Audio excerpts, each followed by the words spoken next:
helmet. Eto, fresh na fresh to videographer. Dahil nga, na-invite na naman po si VP Leni para magbigay ng kanyang speech. Ito naman sa Bicol University videographer. Anong college to? College of Law? College of Law lang naman. College of Law, mga kabatang helmet. Lalo sa mga umaalipusta dyan kay VP Leni.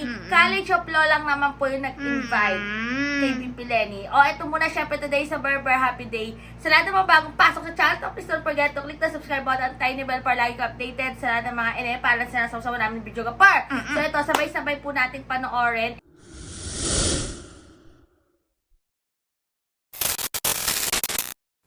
Thank you very much. Kindly take your seats. Marhay na hapon sa Indogabos. Let me first greet the officials who are with us this afternoon. Starting with our SUC President, Dr. Baby Boy Benjamin Nebres III, Attorney Norly Reyes, VP for Administration and Finance, Dr. Maria Julieta Bores, VP for Academic Affairs, Professor Sonny Ramos, VP for Planning and Development, Dr. Lani Maceda, VP for Research and Extension, Attorney Joseph Bartolata, Dean of the BU College of Law, Attorney Maria Fiona Imperial, University Board Secretary, Attorney Daryl Redoblado, University Legal Officer. Pasensya na po, nauutal na ako, stress na stress. Judge Elmer Lanuzo, our Executive Judge of RTC Legazpi. The faculty, staff of Bicol University College of Law, parents, families, friends, of course, my very good friend, Dr. Ophel C., all the graduates, maray na hapon po giraray sa Indogobos.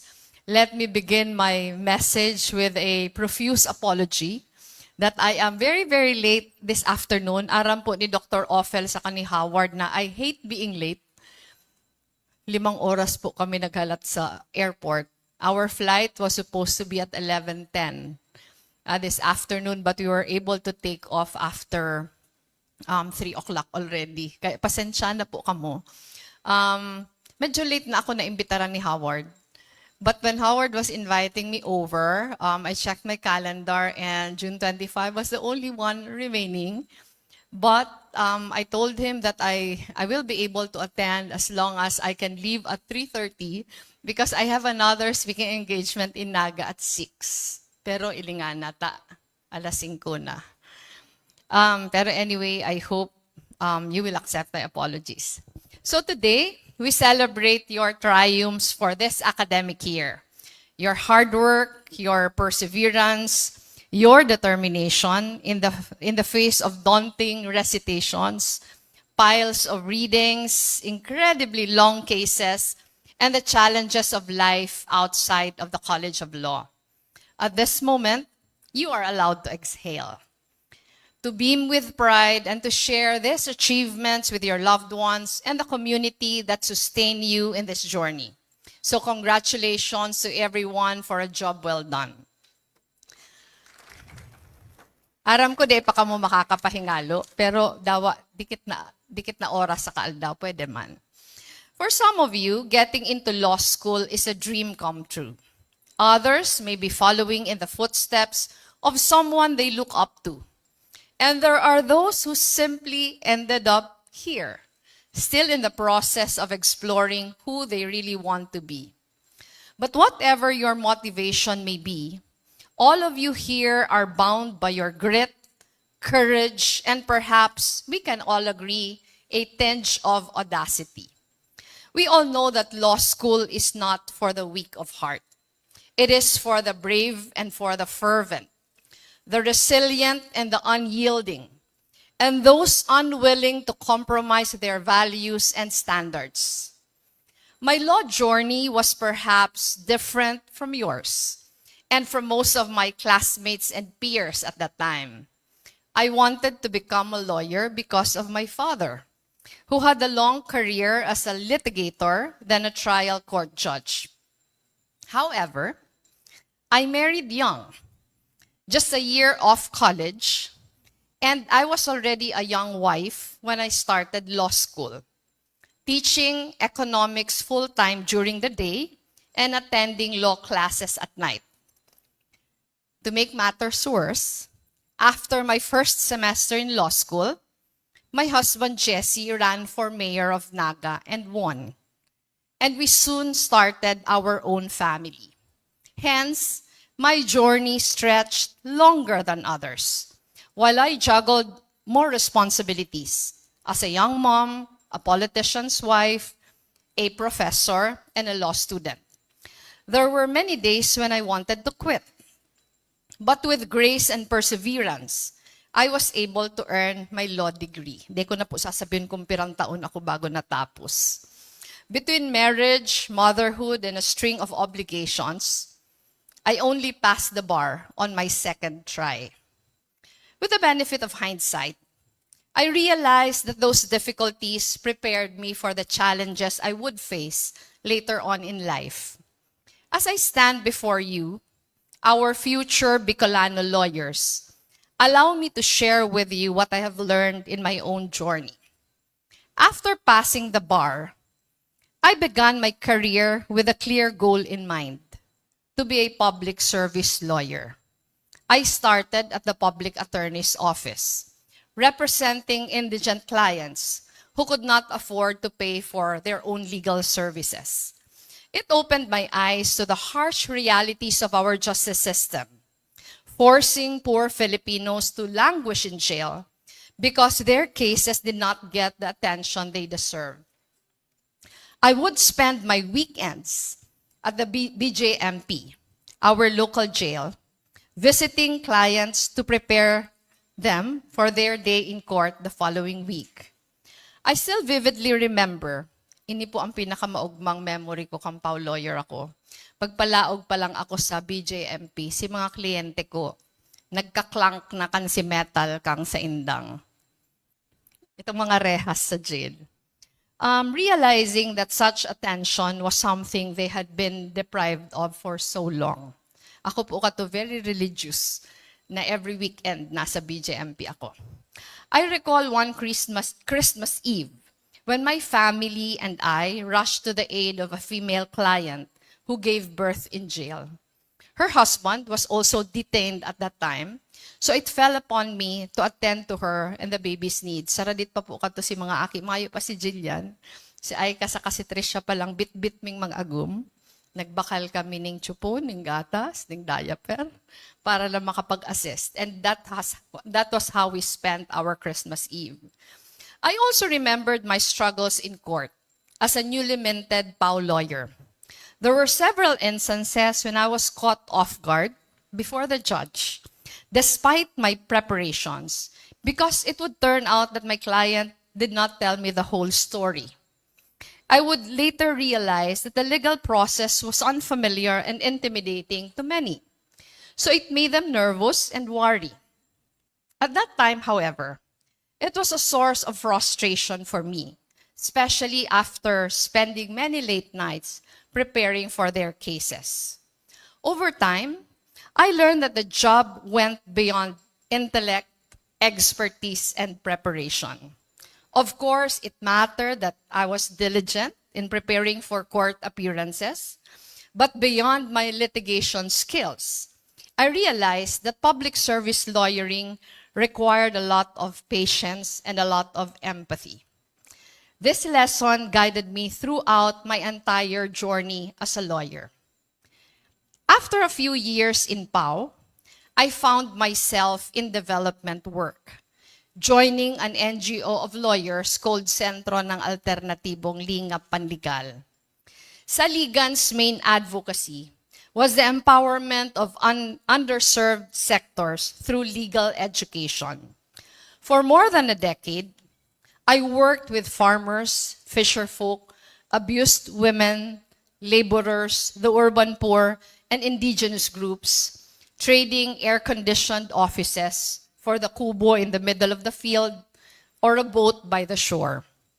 We went to work in slippers and jeans, traveling to far-flung communities in Bicol, Actually, permi po ako digdi sa Albay dati.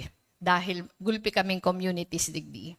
When I was assigned to handle our training for community paralegals in Masbate, I would leave home for weeks at a time, traveling by boat with my bag of clothes, a supply of dati Manila paper pa, may pakatong mga PowerPoint. Manila paper and markers, the bulky overhead projector that still used acetate, inda ko naabutan pa to kang mga, siguro si mga kaedad ko iyo pa. Then later on, ang mga laptop ka to, a laptop that was just as heavy. Sobrang gabat pa kan mga laptop ka to. We would travel by boat, sometimes over rough seas. In the middle of giant waves, pagpiglalaog da si sinasakyan mi, ang isasalbar mi si samuyang overhead projector saka ang samuyang mga laptop para di mabasa. Minsan pigluluto mi sa samuyang payo. Iba na ang panahon ngunyan. It is so much easier now. The growth of our communities made these difficulties worth it. I relished seeing our community paralegals grow more confident as they learned about their rights under the law. We also spent many happy memories with them as we conducted workshops during the day with videoke and dancing that ran well into the night. This was the only job where anyone was able to make me sing in public. Dawa po ka naging politiko, ako never ako nagkanta sa mga rally. Pero kung ako, abogado pang yaon ako sa mga community. Matibayon man ako mag-videoke. The years I spent as a lawyer reinforced my discipline and my values and beliefs that I continue to live by. The power of the long game. The patience for difficulties, big or small. The admirable resilience and perseverance of our communities, especially when they are empowered. And most of all, how the law can be used as a tool for both justice and oppression, and how we are defined by which side we choose. We are a nation governed by laws. However, we must accept that our people are losing faith in the judicial system and the rule of law, especially as they contend with persisting injustice and inequality. The consequences brought by the cracks in our judicial system continue to manifest in our daily lives. As we lose billions to corruption, millions of Filipinos stay steeped in poverty, bereft of opportunities and basic services.